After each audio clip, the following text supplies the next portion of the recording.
no help from her. Along with royalty and wealth, she had inherited from her father this strange pastime of piloting jet airplanes. Despite being a king, he had moonlighted as an airline pilot for KLM, Koninklijke Luchtvaartmaatschappij, Royal Dutch Airlines, whose logo was actually a crown. As Papa had explained to her long ago, there was a reason he had become a pilot.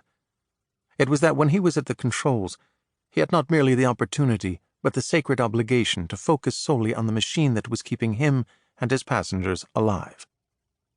There were two things about this statement that little Princess Frederica Matilda Louisa Saskia hadn't fully understood at the time. One, more obvious, because Mama and Papa had tried to raise her some semblance of a normal human being, she hadn't understood until much later how many demands the crown placed on one's attention.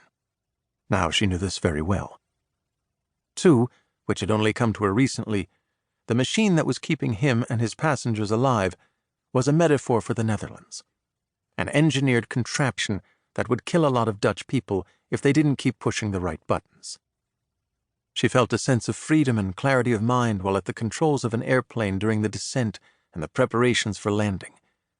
It was all a matter of operating the controls so as to keep certain numbers within certain ranges.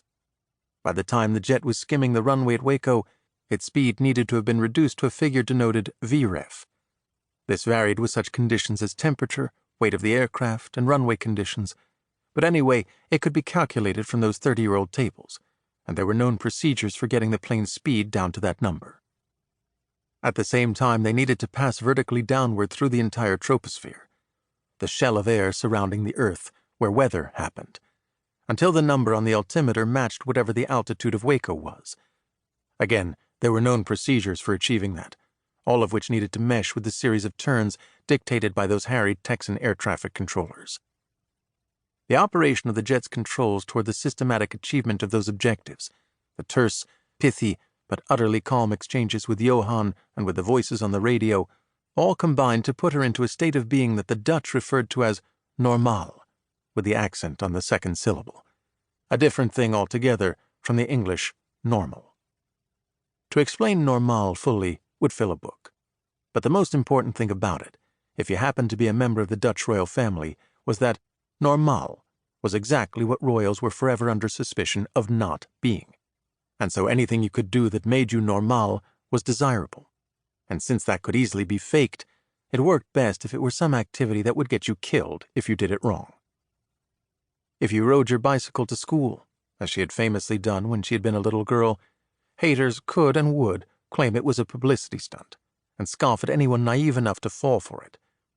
But even the most frothing anti-royalists could not deny that the king or queen had actually landed that plane, and that, had they just been faking it, they'd have ended up dead.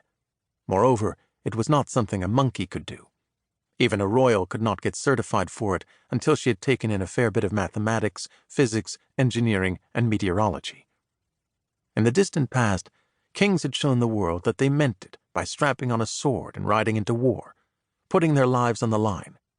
Getting behind the controls of a plane and pointing it at a runway was as close as one could reasonably come in the modern world to the same public blood oath.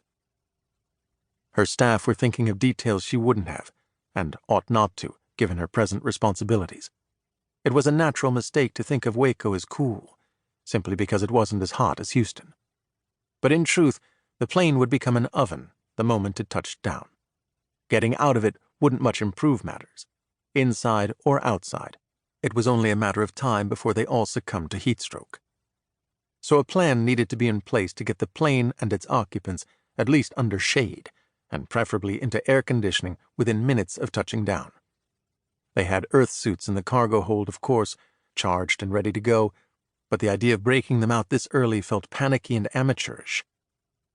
She just had to land the thing, and there was no particular reason why this should be difficult. The hurricane menacing Houston was hundreds of kilometers away over the Gulf. Air was choppy in the wake of that earlier thunderstorm, but nothing she hadn't flown through many times in Dutch skies. It was broad daylight, about 4 p.m. The spiraling oblong descent, dictated by the air traffic controllers, gave her a good look at the greater Waco area.